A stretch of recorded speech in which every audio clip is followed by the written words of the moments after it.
ಸಂಪೂರ್ಣ ಒಳ ಮೀಸಲಾತಿ ಜಾರಿಗಾಗಿ ಒತ್ತಾಯಿಸಿ ರಾಯಚೂರು ನಗರದಿಂದ ಬೆಳಗಾವಿ ಚಲೋ ಪ್ರತಿಭಟನಾ ಕಾರ್ಯಕ್ರಮವನ್ನು ತೆರಳುತ್ತಿದ್ದ ಪ್ರತಿಭಟನಾಕಾರರನ್ನು ಲಿಂಗಸುಗೂರಿನ ಬೆಳಗಾವಿ ರಾಷ್ಟ್ರೀಯ ಹೆದ್ದಾರಿಯಲ್ಲಿ ಮಧ್ಯರಾತ್ರಿ ಪೊಲೀಸರು ತಡೆದಿದ್ದಾರೆ. ಮಾದಿಗ ದಂಡೋರ ಎಂಆರ್ಎಚ್ಎಸ್ ರಾಜ್ಯಾಧ್ಯಕ್ಷ ಬಿ ನರಸಪ್ಪ ದಂಡೋರ ನೇತೃತ್ವದಲ್ಲಿ ಬೆಳಗಾವಿಗೆ ಹೊರಟಿದ್ದ ಅಪಾರ ಸಂಖ್ಯೆಯ ಕಾರ್ಯಕರ್ತರನ್ನು ಮಧ್ಯರಾತ್ರಿ ಪೊಲೀಸರು ವಶಕ್ಕೆ ಪಡೆದರು. ಬೆಳಗಿನ ಜಾವ ಹೋರಾಟಗಾರರನ್ನು ಬಿಟ್ಟ ನಂತರ ಬೆಳಗಾವಿ ರಾಷ್ಟ್ರೀಯ ಹೆದ್ದಾರಿಯನ್ನು ಸಂಪೂರ್ಣವಾಗಿ ಬಂದ್ ಮಾಡಿ ಕಾನೂನಾತ್ಮಕ ಕಾಯ್ದೆ ರೂಪದಲ್ಲಿ ಪರಿಶಿಷ್ಟ ಜಾತಿಗಳ ಒಳ ಮೀಸಲಾತಿ ಜಾರಿಯಾಗುವವರೆಗೂ ನಮ್ಮ ಪ್ರಾಣ ಹೋದರೂ ಸರಿ ನಮ್ಮ ಹೋರಾಟವನ್ನು ಬಿಡುವುದಿಲ್ಲ ಎಂದು ಹೋರಾಟಗಾರರು ಆಕ್ರೋಶ ವ್ಯಕ್ತಪಡಿಸಿದರು. ಪೊಲೀಸರನ್ನು ಬಳಸಿಕೊಂಡು ನಮ್ಮ ಬಹುದಿನಗಳ ಬೇಡಿಕೆಯಾದ ಒಳ ಮೀಸಲಾತಿ ಹೋರಾಟದ ಕೂಗನ್ನು ಹತ್ತಿಕ್ಕಲು ಸಾಧ್ಯವಿಲ್ಲ.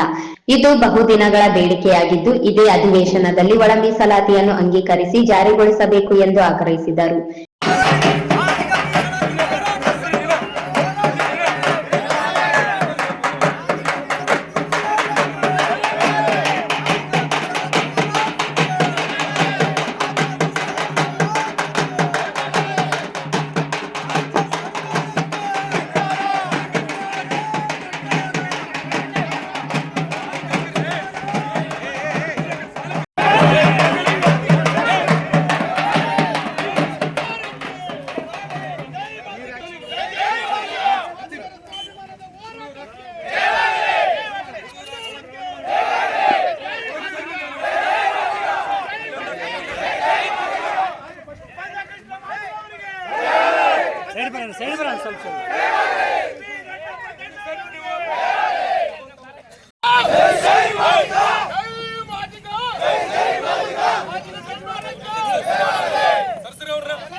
ಒಳ ಮೀಸಲಾತಿ ಜಾರಿ ಮಾಡದ ರಾಜ್ಯ ಕಾಂಗ್ರೆಸ್ ಸರ್ಕಾರಕ್ಕೆ, ಒಳ ಮೀಸಲಾತಿಯನ್ನು ಜಾರಿ ಮಾಡದೆ ಮೋಸ ಮಾಡುತ್ತಿರುವ ರಾಜ್ಯ ಕಾಂಗ್ರೆಸ್ ಸರ್ಕಾರಕ್ಕೆ, ಒಳ ಮೀಸಲಾತಿಯನ್ನು ಜಾರಿ ಮಾಡದ ಸಿದ್ದರಾಮಯ್ಯ ಸರ್ಕಾರಕ್ಕೆ. ಯಾರ ವಿರೋಧಿಗಳು ನಾವಲ್ಲ, ನಮಗೆ ಬರಬೇಕಾದಂತ ಹಕ್ಕನ್ನು ನಾವು ಕೇಳ್ತಾ ಇದ್ದೀವಿ ಬಂಧುಗಳೇ. ಅದು ಆ ಹಕ್ಕು ಸುಮಾರು 35 ವರ್ಷದಿಂದ ಕೇಳುತ್ತಾ ಬಂದಿವೆ. ಅದಕ್ಕೆ ಈ ದುಷ್ಟ ಕಾಂಗ್ರೆಸ್ ಸರ್ಕಾರ ನಮ್ಮನ್ನು ಕಡೆಗಣಿಸ್ತಾ ಬಂದಿದೆ ಬಂಧುಗಳೇ. ಬೆಳಗಾವಿ ಚಲೋ ಹೋರಾಟಗಾರರನ್ನು ತಡೆದ ರಾಜ್ಯ ಸರ್ಕಾರಕ್ಕೆ, ಬೆಳಗಾವಿ ಚಲೋ ಹೋರಾಟಗಾರರನ್ನು ತಡೆದ ರಾಜ್ಯ ಸರ್ಕಾರಕ್ಕೆ, ಬೆಳಗಾವಿ ಚಲೋ ಹೋರಾಟಗಾರರನ್ನು ತಡೆದ ರಾಜ್ಯ ಸರ್ಕಾರಕ್ಕೆ ಒಳ ಮೀಸಲಾತಿ ಸಂಪೂರ್ಣ ಜಾರಿ ಆಗಲೇಬೇಕು. ಈ ರಾಜ್ಯದ 31 ಜಿಲ್ಲೆಗಳಲ್ಲಿ ಇವತ್ತು ಏಕಕಾಲದಲ್ಲಿ ನಾವೆಲ್ಲರೂ ಕೂಡ ಅಮರನಾಥ ಉಪವಾಸ ಸತ್ಯಾಗ್ರಹವನ್ನು ಕಾಂಗ್ರೆಸ್ ಸರ್ಕಾರ ವಿರುದ್ಧನೇ ನಾವು ಒಂದು ಕಾರ್ಯಕ್ರಮ ಹಮ್ಮಿಕೊಂಡಿದ್ದೀವಿ.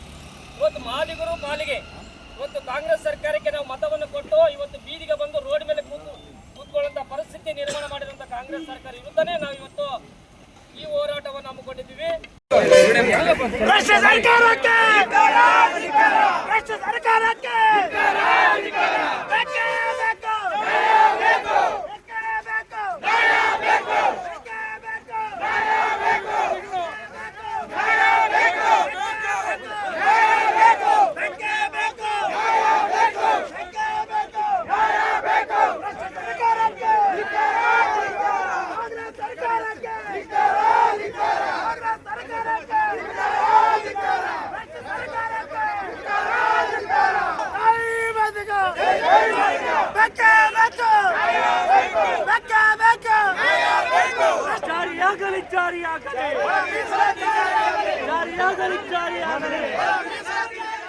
ಈ ಸಂದರ್ಭದಲ್ಲಿ ರಂಜಿತ್ ದಂಡೋರ, ಕಾಶಪ್ಪ ಹೆಗ್ಗರಣ, ಕಾಶಪ್ಪ ಹೆಗ್ಗಣಗೇರ, ಗಂಗಣ್ಣ ಸಿದ್ದಾಪುರ, ದುಳ್ಳಯ್ಯ ಗುಂಜಳ್ಳಿ, ಜಕ್ರಪ್ಪ ಹಂಚಿನಾಳ, ಭೀಮೇಶ್ ತುಂಟಾಪುರ, ಯಲ್ಲಪ್ಪ ಡಿ ರಾಂಪೂರು ಸೇರಿ ಅಪಾರ ಸಂಖ್ಯೆಯಲ್ಲಿ ಪ್ರತಿಭಟನಾಕಾರರು ಜಮಾಯಿಸಿದ್ದರು.